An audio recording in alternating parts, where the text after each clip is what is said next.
Olá, pessoal! Na nossa aula de hoje, nós continuaremos com o estudo de frações. A primeira coisa que vamos ver é o conceito de números mistos.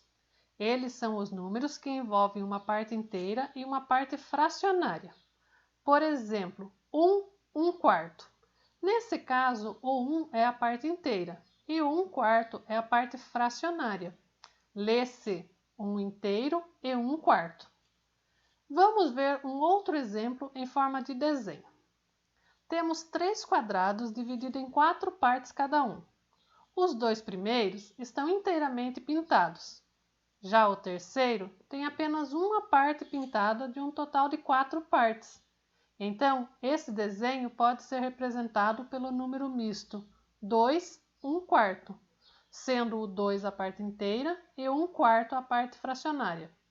Lê-se 2 inteiros e 1/4. Nós podemos transformar qualquer fração imprópria em um número misto. Por exemplo, na fração 9/4, nós vamos realizar a divisão de 9 por 4. Ficamos com o quociente 2 e resto 1. O quociente é o que representa a parte inteira e o resto sobre o divisor representa a parte fracionária. Logo, nós temos que 9/4 é igual a 2 inteiros e 1/4.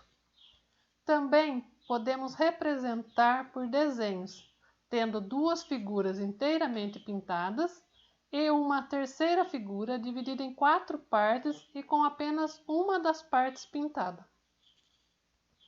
Vamos fazer a mesma coisa com outro exemplo, pegando a fração 6/4. Ao realizarmos a divisão, ficamos com o quociente igual a 1 e o resto igual a 2. Então, esse número representado na forma mista fica 1 inteiro e 2 sextos. Nós também podemos fazer o contrário disso, que seria transformar um número misto em uma fração imprópria. Para isso, iremos somar os dois. Vamos ver um exemplo.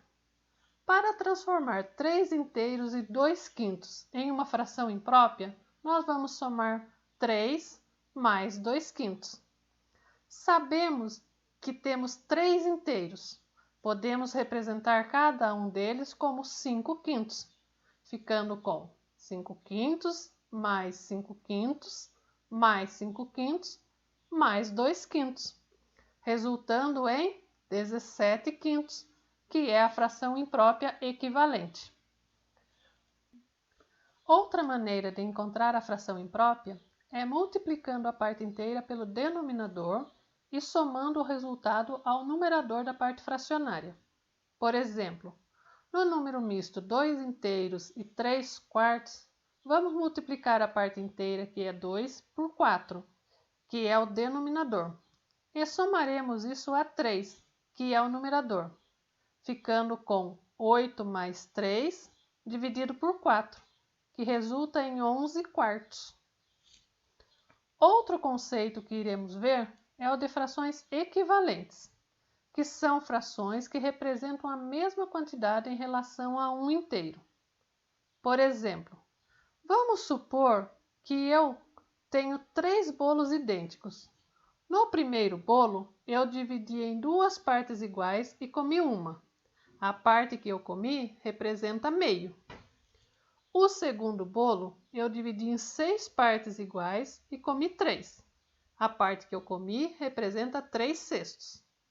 E no último bolo, eu dividi em 8 partes iguais e comi 4. Nesse caso, a parte que eu comi representa 4 oitavos. Mas se olharmos para as quantidades que comi de cada bolo, elas são iguais.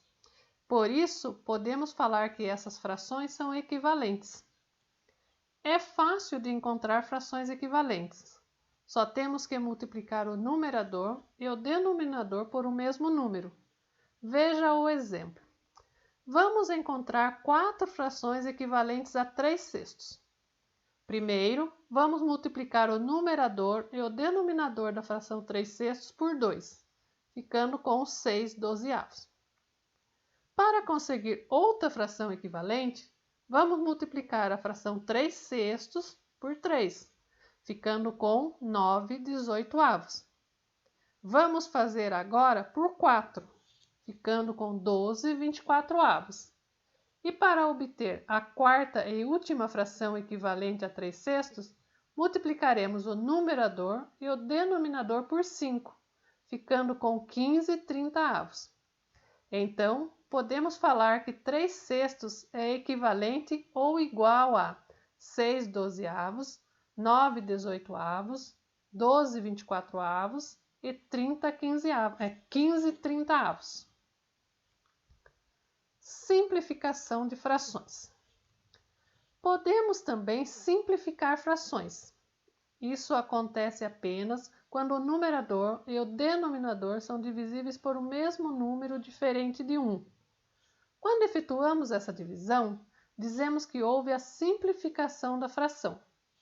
A fração obtida nesse processo é equivalente à fração dada, mas com o numerador e o denominador menor que o da primeira fração. Por exemplo, vamos simplificar a fração 8/10. Como o numerador e o denominador dessa fração são pares, podemos dividir ambos por 2, ficando com 4/5. Vamos ver um outro exemplo, 7/14. Neste caso, o único número que divide tanto o numerador quanto o denominador é o 7. Então, temos que 7 dividido por 7 é 1 e 14 dividido por 7 é 2. Então, temos a fração meio.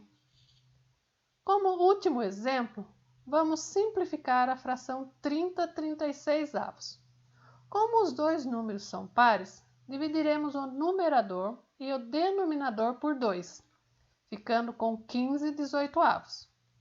Podemos dividir o numerador e o denominador por 3, ficando com 5/6.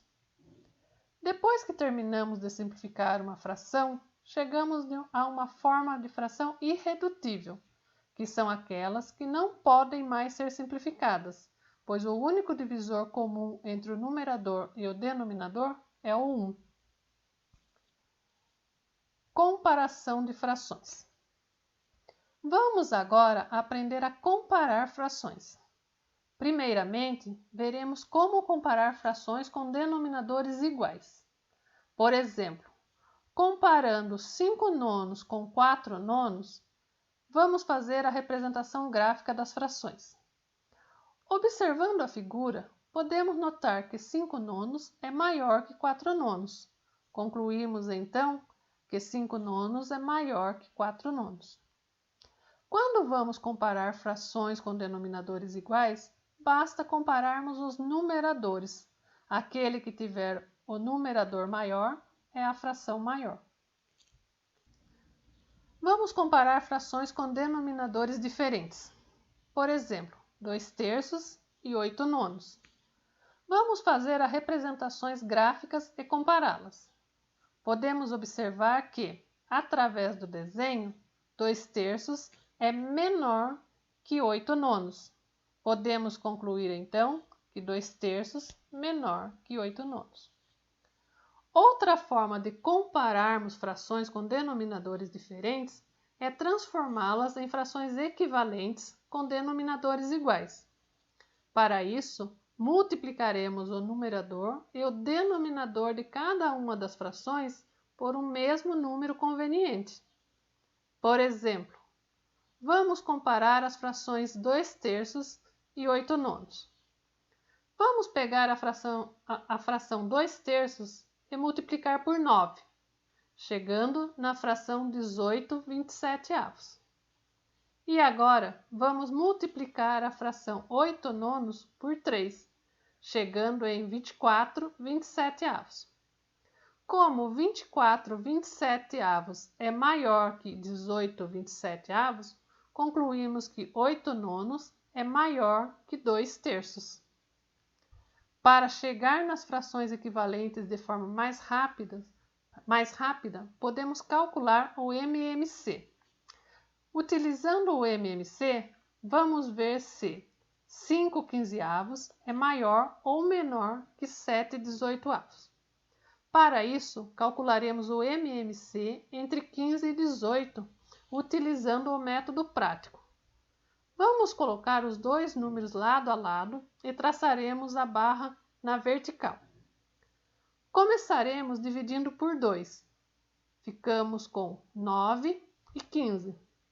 Agora podemos dividir por 3, ficando com 3 e 5, que dividiremos novamente por 3, ficando com 1 e 5. Agora dividiremos por 5, ficando com 1 e 1. Então, o MMC é a multiplicação dos números que estão do lado direito da barra, ou seja, 2 vezes 3 vezes 3 vezes 5, que é igual a 90. Agora, temos que encontrar frações equivalentes a 5 quinzeavos e 7 dezoitoavos com o denominador 90. De 15 para 90, fizemos uma multiplicação por 6. Então, multiplicaremos o 5 também por 6, ficando com 30 noventaavos. E sabemos também que 18 para virar 90 foi multiplicado por 5. E ao multiplicarmos o 7 por 5, ficamos com 35. Como 35 noventaavos é maior que 30 noventaavos, podemos afirmar que 7 dezoitoavos é maior que 5 quinzeavos. Agora vamos ver um exemplo prático. Temos que descobrir se a fração 3 oitavos é maior ou menor que a fração 4 décimos. Para isso, teremos que achar o MMC entre os denominadores 8 e 10.